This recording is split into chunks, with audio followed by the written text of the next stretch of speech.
요즘은 반려동물들을 키우시는 분들이 참 많이 있습니다. 근데 그에 반면에 또 버려지는 그런 동물들도 많아지고 있다는 것은 참 안타까운 현실이지요. 그 중에 일부는 구조되기도 하지만은 대부분은 안락사 한다고 합니다. 또 일부 동물들은 야생에 잘 적응을 해서 스스로 무리를 짓고 또 먹을 것을 찾기도 하지만 그들로 인하여서 이웃들과의 갈등도 심각해지는 그런 사회 문제가 되고 있는 것도 사실입니다. 생각해보면 왜 그들이 반려동물로 키워지다가 그 주인들에게 버려질까요? 그것은 그 주인과의 바른 관계가 없었기 때문일 것입니다. 조금은 억지스럽고 조심스럽지만 우리 자신들을 하나님의 반려동물이라고 한번 생각해보면 아마 잘 알 수 있을 것 같습니다. 예수님은 오늘 본문을 통하여서 이와 같은 비유로 우리에게 말씀해 주셨습니다. 우리가 다 양이라고 하는 동물로 비유하시면서 그 주인 되시는 예수님이 어떤 분인지를 말씀해 주고 있어서 오늘 제목을 만약 당신이 반려동물이라면 이라고 하는 제목으로 오늘 말씀들을 생각해 보도록 하겠습니다. 요한복음에는 비유가 거의 없습니다. 오늘 그리고 다음 주에 살펴볼 참포도나무 비유도 사실은 비유라기보다는 상징에 가깝습니다. 이 두 가지 비유는 예수님이 어떤 분인지를 말씀하실 때에 양과 같은 우리들에게 어떤 주인이신지를 선언하는 말씀, 바로 그 선언하는 비유가 바로 오늘 우리가 읽은 본문입니다. 반려동물들이 버려지는 이유가 주인과의 바른 관계를 맺지 못했기 때문이라고 말씀을 드렸는데, 우리는 우리의 주인 되시는 하나님과 어떤 관계를 맺고 있습니까? 보통은 네 가지 방식의 잘못된 관계를 맺고 있다라고 말합니다. 먼저는 하나님께 맞추는 자세로 위선적인 관계를 맺고 있다고 합니다. 즉 하나님께서 내게 원하시는 것이 무엇인지 다 거기에 맞추려고 하는데, 맞추는 이유가 뭐냐면 마치 그것은 비유 맞추는 것처럼 한다는 것이지요. 또 다른 방법은 하나님과 상관없는 자세를 취합니다. 주인이 있음에도 불구하고 주인과는 전혀 상관없이 자기 마음대로 하는 반려동물이라는 거죠. 세 번째는 요구하는 자세를 가지고 있다고 합니다. 그냥 달라고만 합니다. 자기 필요한 것만 요구를 하는 거죠. 마지막 네 번째는 하나님을 위하는 자세로 살아간다고 합니다. 늘 옆에는 있지만, 혹은 사명이라고 하는 어떤 그런 관계를 맺고는 있지만 그것은 온전히 자기를 희생하는 것이 아니라 그것을 통하여 무엇을 얻어내려고 한다는 것이지요. 반려동물들이 이와 같은 자세를 가지고 주인을 대한다면 과연 그 주인은 그 반려동물과 올바른 관계를 맺을 수 있을까요?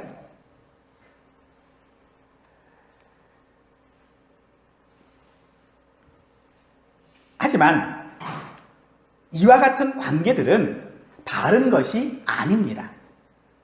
왜냐하면 반려동물 쪽에서의 관계이기 때문에 그렇습니다.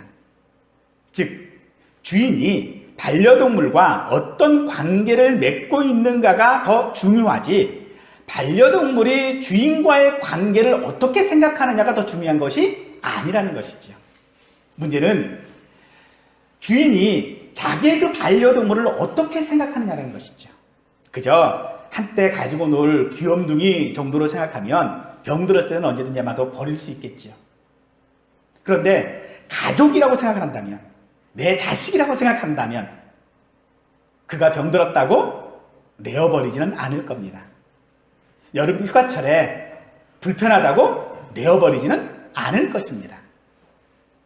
아마도 어찌 보면 그 반려동물을 위해서 자기의 시간도 희생을 하고 그를 위해서 자기의 모든 어떤 물질도 아마도 사용하게 되어지는 것이 주인으로서의 관계일 것입니다.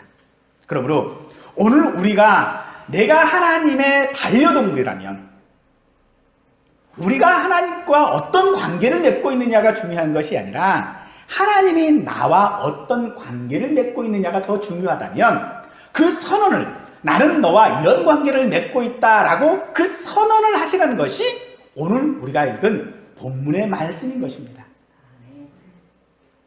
이 말씀을 통하여져서 주님은 우리에게 요한복음 10장 1절 이상에서 주인 쪽에서 그런 관계를 어떻게 맺고 있는지를 비유로 말씀하시는데 그 비유가 바로 오늘 말씀입니다.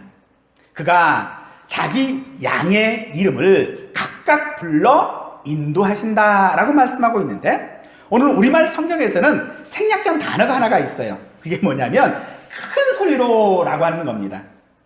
그가 자기 양의 이름을 큰 소리로 각각 불러 인도하신다라고 되어져 있다는 것이죠. 동물을 부르는데 작은 소리로 부르는 것이 아니고요. 큰 소리로 불러요. 근데 거기에 어떻게 부른다고요? 각각 부른다고요. 그냥 야 강아지들아 다 와 이게 아니라는 거죠. 그 이름들 하나하나를 다 부르는 거예요. 언젠가 TV에서 보니까는 그 유기견들을 이렇게 모아가지고 이렇게 키우는 분이 한 분이 나오시는데 유기견 숫자가 100마리가 넘더라고요. 그런데 이 주인이 그 100마리가 넘는 유기견의 이름들을 다 알아요.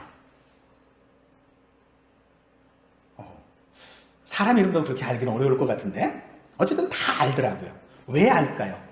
주인이기 때문에 아는 것이거든요. 그 주인이기 때문에 아는데 그것처럼 하나님께서는 우리와의 관계를 맺으실 때에 전체로 통합해서 그냥 부르시고 인도하시고 하시는 것이 아니라 각각의 우리 개개인의 이름들을 다 부르신다고요. 아멘. 부르시는데 누구에게는 큰 소리로 부르시고 누구 이름은 작게 부르고 하시는 것이 아니라 모두 한 사람 한 사람 이름을 부를 때마다 큰 소리로 부른다고요. 이 큰 소리로 부른다라고 하는 것은요 확실하게 부른다는 이야기고요 명확하게 부른다는 얘기입니다. 아멘. 주님은 우리를 부르실 때 그렇게 부르시는 것입니다. 우리와 함께 그렇게 하신다라고 말씀을 하고 있는 것이지요.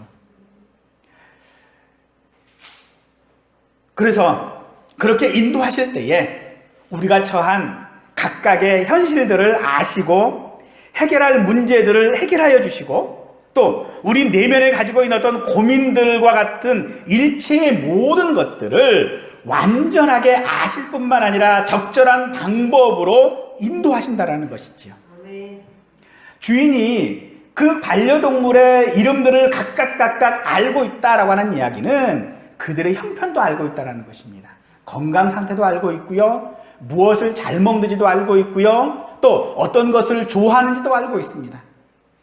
우리 주님께서는 그렇게 우리를 아신다라는 것입니다.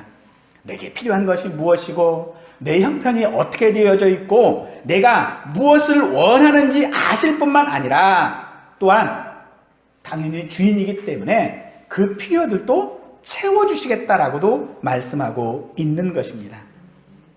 또 4절에서 보니까 자기 양을 다 내어놓은 후 인도하신다라고 말씀하고 있는데 이 내놓다라고 하는 이 말은요 원어 뜻을 보면 밖으로 던지다라고 하는 뜻입니다. 우리 안에 있는 이 동물들을 밖으로 던져버린다는 거죠. 그 안에 머물러 있으려고 하는 자들을 밖으로 던져서 반강제적인 의미를 담고 있는 것이죠. 왜 그렇게 할까요? 그가 주인이기 때문일 뿐만 아니라 그 양에게 그것이 유익하기 때문에 그렇습니다. 그 양에게 유익하기 때문에 그 양을 강제적으로라도 밖으로 끌어내어 푸른 풀밭으로 인도하신다라는 것이지요. 그것이 그에게 필요하기 때문에 그렇습니다. 그래서 다윗은 시 23편에서 다음과 같이 우리에게 고백하고 있지요. 여호와는 나의 목자시니 내게 부족함이 없으리로다. 그가 나를 푸른 초장에 푸른 풀밭에 누이시며 쉴만한 물가로 인도하시는도다. 내 영혼을 소생시키시고 자기의 이름을 위하여 의의 길로 인도하시는도다.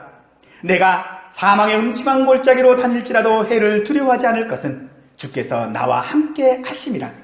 주의 지팡이와 막대기가 나를 안위하시나이다. 주께서 내 원수의 목전에서 내게 상을 차려주시고 기름을 내 머리에 부으셨으니 내 잔이 넘치나이다. 내 평생의 선하심과 인자하심이 반드시 나를 따르리니 내가 여호와의 집에 영원히 살리로다. 이게 다윗의 고백이 아니라 오늘 저와 우리 모든 성도들의 고백이기를 원합니다. 아멘. 여호와가 나의 목자시다. 여호와가 나의 주인이시다. 그래서 나에게는 부족함이 없다.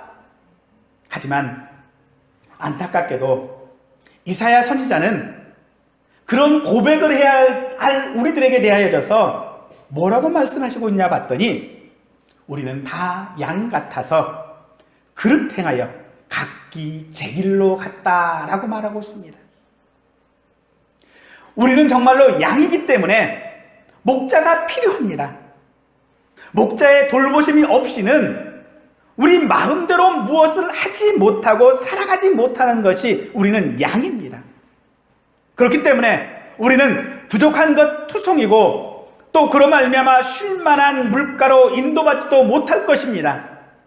때문에 양에게는 반드시 목자가 있어야 하는 것 같이 오늘 저와 우리 모든 성도님들에게는 우리의 주인 되시는 예수님이 꼭 필요하다라고 하는 것을 고백하실 수 있는 우리 모두가 되시기를 간절히 축원드립니다. 아멘. 하지만 이 비유의 말씀을 듣는 사람들은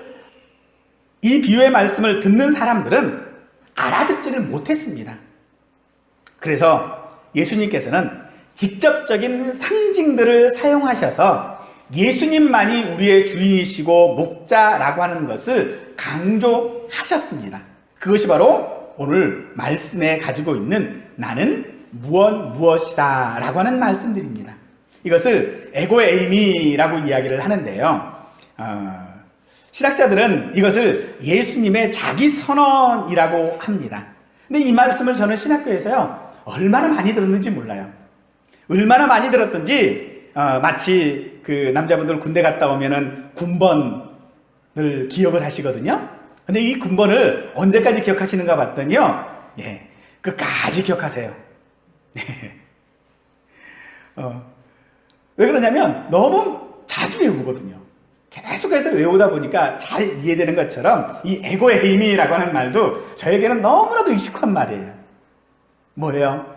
예수님이 어떤 분인 것을 우리에게 명확하게 말씀해 주신다라는 것이죠. 그 명확하게 말씀해 주시는 그것은 바로 예수님이 그 선언을 통하여져서 스스로 말씀하실 뿐만 아니라 그런 주인이 되시겠다라고 하는 말씀인 것입니다. 시 139편 2절에서 4절 말씀을 보면은 하나님에 대하여 우리가 고백할 때에 그 하나님이 어떤 분인가라고 고백하고 있는데 앉고 일어서는 것을 아시는 하나님, 멀리서도 나의 생각을 아시는 하나님, 모든 길과 내가 눕고 일어서는 것을 살피시는 하나님, 모든 행동을 익히 아시는, 너무 잘 아시는 하나님이라고 고백하고 있습니다. 즉 내가 어떻게 행동할지도 하나님은 아신대요. 내가 어떤 말을 할지도 하나님은 아신다요. 그분이 우리의 주인 되시는 하나님이시라는 것입니다. 아멘. 반려동물에게 이와 같은 주인이 있다면 어떨까요? 아마 그 반려동물은 너무 행복한 동물일 겁니다.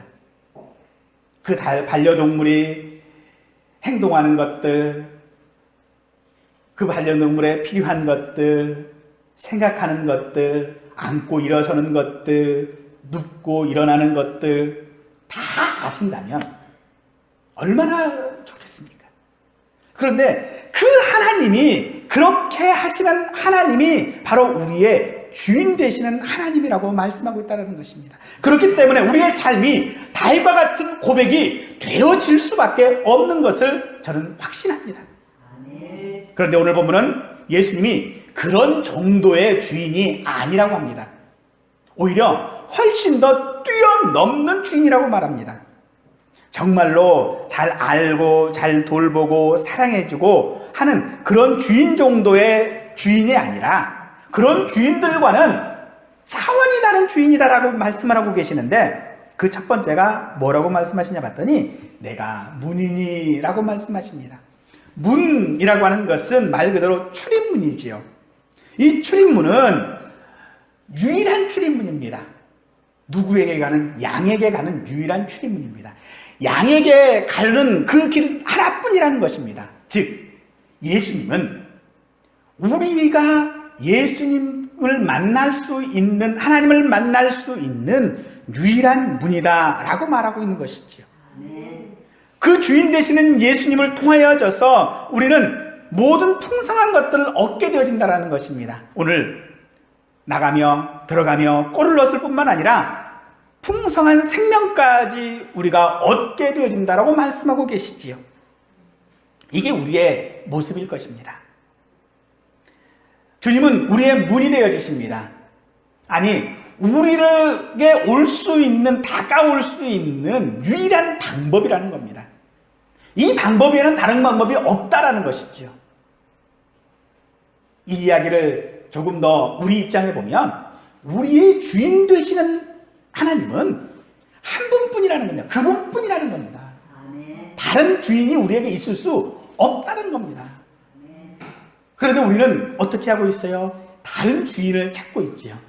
물질의 다른 주인들, 권력의 다른 주인들, 욕심의 다른 주인들, 혹은 그런 다른 주인들을 찾고 있지만 그것은 진정한 주인이 되어줄 수 없는 것입니다. 왜요? 유일한 주인은 예수님 뿐이기 때문에 그렇습니다. 두 번째, 예수님의 그 자기 선언은요, 나는 선한 목자다라고 하는 것입니다. 목자는 목자인데 선한 목자다라고 말씀하고 계시지요. 세상에는 목자들이 참 많이 있습니다. 그것처럼 세상에는 많은 목자들이 있고 많은 물건들이 있지만 기계로 찍어낸 것도요, 사실 같은 것이 없어요.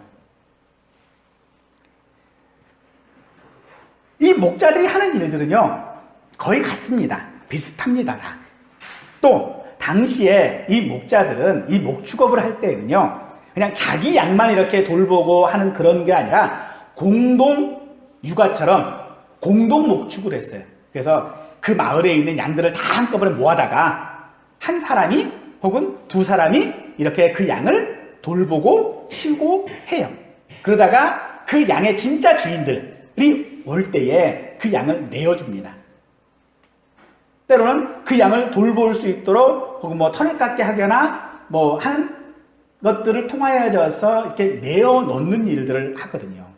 그런데 주님께서는 그런 일반적인 목자가 아니라 앞에 선한 목자라고 말씀하고 계시죠.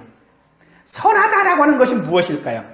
이것은 흠이 없다, 칭찬받다 하는 그런 뜻입니다. 그런데 그 뜻 가운데에 반대되는 개념이 하나가 있죠. 그건 뭐냐면 악하다라고 하는 반대 개념으로 선하다라고 하는 말을 쓰는 것입니다.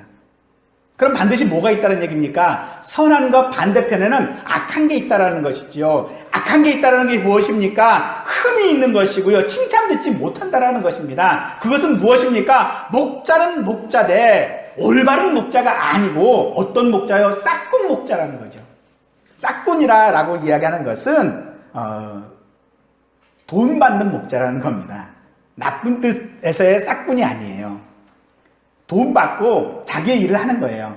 돈 받고 자기가 양을 돌보는 일을 대신해 주는 겁니다. 그런데 그런 사람들은 뭐 한다고요? 자기 양이 아니기 때문에 위험이 도사리면 도망가 버린다고요. 그냥 가버린다고요. 자기를 희생하지 않는다고요. 그런데 그런 악한 모습들과 반대되지는 개념으로 선한 목자라고 말씀하시는 이유는 뭡니까? 바로 그 선한 목자는 그런 위험 상황에 닥치면 뭐 한다고요? 자기의 위험을 다 노출하고도 그 양을 지킨다고요. 그게 우리 주님이시거든요. 주님께서는 그렇게 우리에게 해 주신 분이십니다. 아멘. 다른 얘기로 하면 그분은 우리의 주인 되시는 예수님이 다른 주인과 다른 이유는 무엇입니까? 그 양을 위해서 자기의 목숨을 내어주신 분이라고요. 누가 시켜서 하는 일이 아닙니다. 스스로 버리시는 것입니다. 왜요? 그것을 다시 얻기 위하여, 양을 얻기 위하여. 그 양을 얻기 위하여 목자가 자기 생명을 버린다고요. 세상에 그런 주인이 어디에 있겠습니까? 그러나 주님은 오늘 선언들을 통하여져서 내가 바로 그런 주인이다 라고 우리에게 말씀해주고 있다는 것입니다. 내가 너를 위하여 내 목숨까지라도 내어놓는 그런 주인이다라고 우리에게 말씀해주고 있는데, 그런 말씀을 듣고 있는 우리들의 모습들이 시 95편 8절 말씀은요 이렇게 얘기하고 있습니다. 너희는 무리바에서와 같이 또 광야의 마사에서 지내던 날과 같이 너희 마음을 완악하게 하지 말라. 이게 무슨 얘기입니까? 무리바나 마사라는 것은요, 이스라엘 백성들이 하나님의 말씀을 거역하고 불평하고 불만하고 하나님을 거역했던 장소입니다. 그 장소에서 그 이스라엘 사람들의 마음이 하나님 앞에 모든 것을 내어주시는 그 하나님 앞에 강팍하겠던 그 마음처럼 우리가 주인 되시다고, 내가 너의 주인이라고 말씀하시는 그 예수님에게 마음을 닫지 말라는 겁니다. 마음을 열어놓으라는 것이지요. 우리의 마음이 완악하다라고 하는 것은 우리의 입장에서 관계를 맺는 것입니다. 그런 관계에 있을 때에 우리의 주인은요, 도둑이요, 강도요, 절도일 수밖에 없는 것입니다. 우리의 마음이 완악하여지면은요, 정말로 선한 목자가 되어주시고 선한 주인이 되시는 그 예수님을 우리가 받지 못하시면, 그분을 우리의 주인으로 섬기지 못하면 우리는 가만히 속삭이며 우리에게 들어오는 주인이 진짜 주인인 줄 알고 그들에게 우리의 것들을 다 내어줄 때에 그들은 우리를 죽이고 멸망시킵니다. 그들이 그럴 수밖에 없는 것은 그들은 우리의 주인이 아니요 목자가 아니기 때문에 그렇습니다.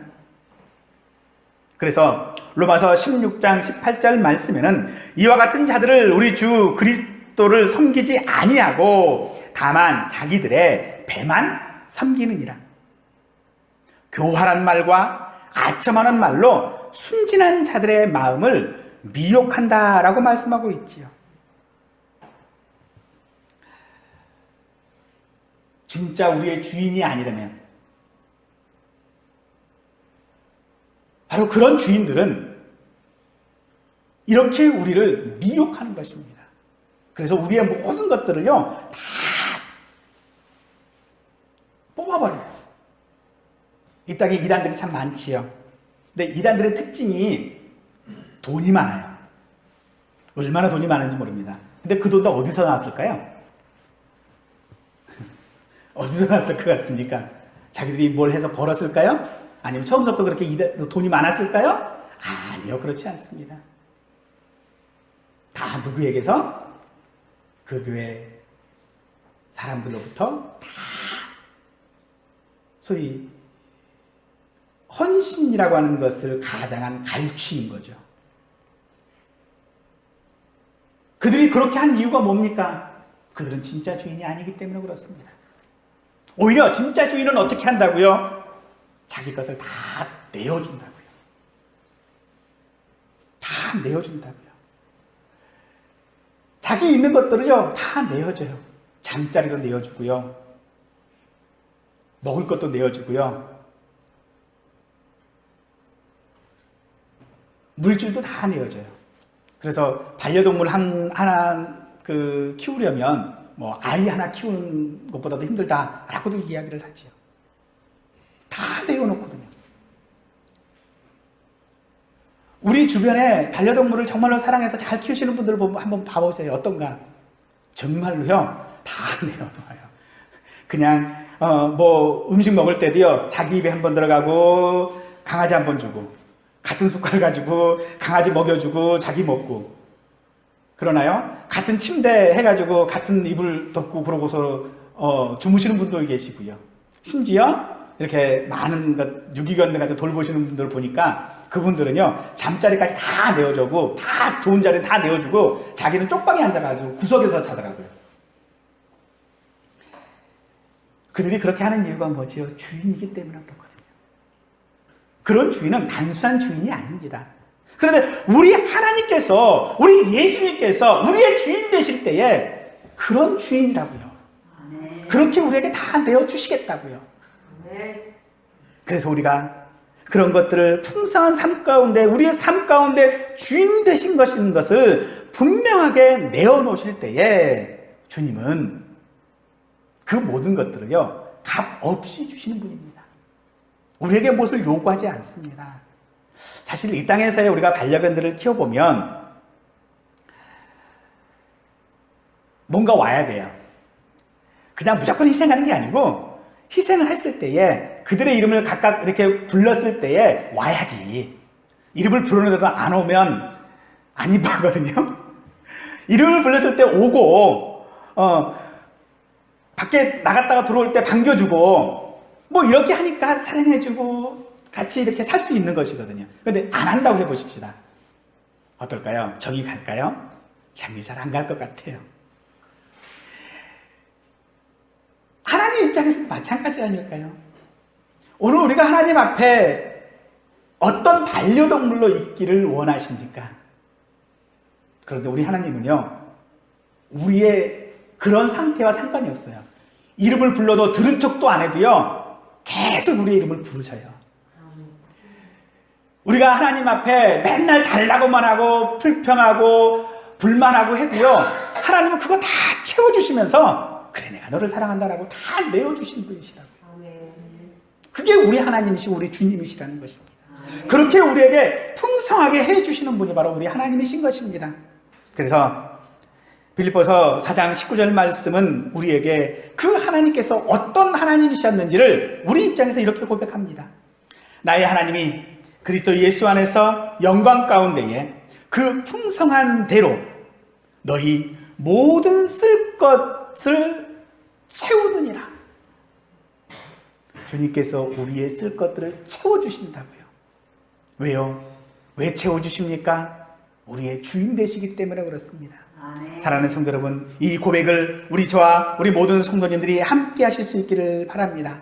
사랑하는 성도 여러분, 지금 부족한 것들이 무엇이 있습니까? 지금 연약한 것이 무엇이 있습니까? 그런 연약함을 해결할 수 있는 방법, 그것은 주님의 음성을 우리가 듣고 그분의 인도함을 받는 것입니다. 그분께서는 우리의 모든 것들을 해결하여 주실 때에 자기의 목숨까지라도 생명까지라도 우리에게 주셨을 뿐만 아니라 우리를 언제까지나 끝까지 사랑하시고 함께 하시겠다라고 말씀하고 계십니다. 아멘. 부족한 것이 있으십니까? 연약한 것이 있으십니까? 예수님을 주인으로 삼으시길 바랍니다. 아멘. 예수님은 기꺼이 우리의 주인 되시겠다고, 나는 선한 목자라고, 나는 양의 문이라고 말씀해주고 계십니다. 그 음성을 들으심으로 말미암아 우리 주님 앞에 우리의 남는 날들이 늘 풍성한 삶 가운데, 생명 가운데 살아가실 수 있기를 간절히 축원드리겠습니다.